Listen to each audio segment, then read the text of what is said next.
Tudo bem com você? Semana passada, você acompanhou aqui o... a Câmara dos Deputados blindou ou tentou blindar o Alexandre Ramagem, do PL do Rio de Janeiro. O Centrão se uniu ao PL, à extrema-direita, né? E conseguiram 315 votos contra 145, travando a ação do Supremo contra o Alexandre Ramagem, que é um golpista, como você sabe. Ele virou réu com 5 crimes. 3 deles ele cometeu antes de ser diplomado deputado federal. Mesmo assim, Hugo Mota, pressionado pela oposição, principalmente o PL e os bolsonaristas de outros partidos, resolveu colocar em votação, inclusive sem debate, sem nada, como foi denunciado por vários parlamentares, nós mostramos aqui, e aprovaram. Aí aprofundou a crise com o Supremo, com o Judiciário. No dia seguinte, se não estou enganado, já foi dada uma resposta do Supremo e foi colocada em votação depois, rejeitando, né? Rejeitando essa pataquada, essa medida inconstitucional da Câmara dos Deputados. Pois bem, o Mota, repito, pressionado, recorreu. Recorreu. Então, cria-se aí o embate, ou aprofunda-se aí o embate que já existia entre o Congresso e principalmente o Supremo Tribunal Federal. A gente precisa lembrar que o Supremo foi uma parte importante para escudar, para defender a democracia brasileira durante todo o período do desgoverno do Bolsonaro. Então, criou-se um problema sério entre a extrema-direita e o Supremo. E essa coisa continuou mais profundamente com essa nova legislatura que começou agora, dia 1º de fevereiro, e é dirigida hoje, a Câmara é dirigida hoje pelo Hugo Mota. Eu vou mostrar para vocês uma matéria muito nova, e depois eu mostro a resposta do Flávio Dino num corte, num vídeo, que é um corte de uma fala maior, mas um corte muito bem feito na fala do Flávio Dino, ministro do Supremo, sobre essa reação da Câmara tentando blindar o Alexandre Ramagem do PL do Rio de Janeiro. Eu vou mostrar aqui essa matéria porque ela é de hoje e muito importante na minha opinião. Olha isso aqui. Está lá no Diário do Centro do Mundo. Supremo Tribunal Federal atua para evitar a escalada de crise com Hugo Mota, né? Segundo a Bela Megali, está lá do Globo. Essa matéria, o que ela diz, assim, resumidamente? Que a reação do Hugo Mota parte de uma pressão da oposição, ele está pressionado. Os ministros, no geral do Supremo, ou alguns ministros, enxergam isso e não querem, de forma nenhuma, segundo a matéria, que o Hugo Mota seja enfraquecido. Segundo eles, o Hugo Mota respeita o Supremo, respeita a justiça brasileira. Então, eles querem negociar.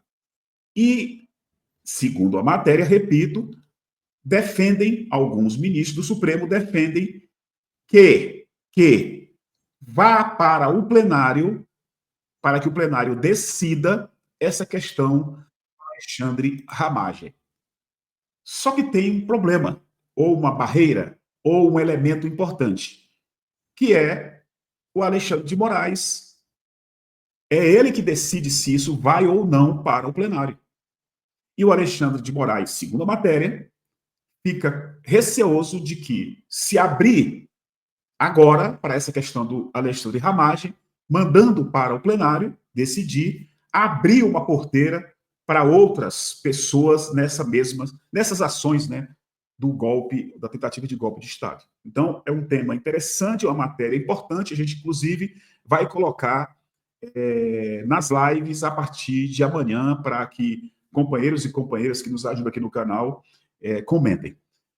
O Flávio Dino, numa fala, como sempre, genial, deu uma resposta à altura a essa tentativa do Hugo Mota em blindar o Alexandre Ramagem. Veja isso aqui, e aí a gente termina esse pequeno vídeo. Olha aqui, ó. Dino diz a verdade. Durante sessão plenária do Supremo, o ministro Flávio Dino criticou a alegação de que a Corte não teria competência para revisar decisões da Câmara dos Deputados.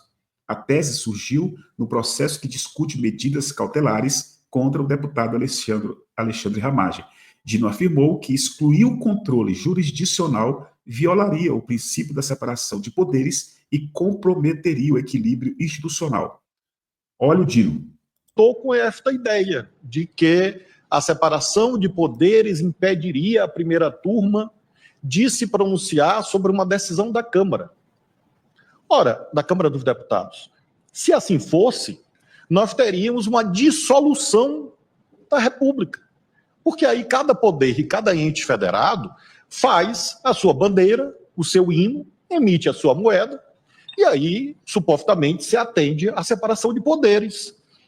Eu fico pensando no pobre do Aristóteles, que distinguiu governo moderado de governo despótico, tendo no reino dos céus, que ouvia a deformação, milênios depois, da sua ideia, que, como bem sabemos, foi redesenhada pelos liberais. O pobre do Locke, no segundo tratado de governo civil, Montesquieu, tendo que, a estas alturas, imaginar que a separação de poderes chega ao ponto de suprimir o controle jurisdicional. TV Migalhas, né? É o produtor desse corte que eu achei sensacional. É claro que o chupeta do Centrão está pressionado.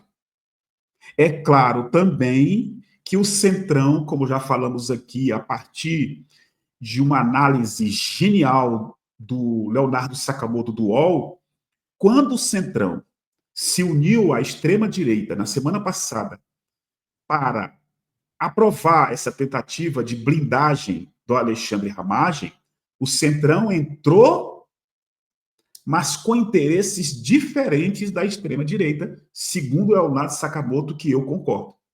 O Centrão, na realidade, está nessa luta contra o Supremo, porque o Centrão sabe que é formado, em grande parte, por criminosos, picaretas, que estão morrendo de medo de serem punidos com prisão e cassação de mandato por causa, principalmente, do maior esquema de corrupção da história republicana, que é o orçamento secreto.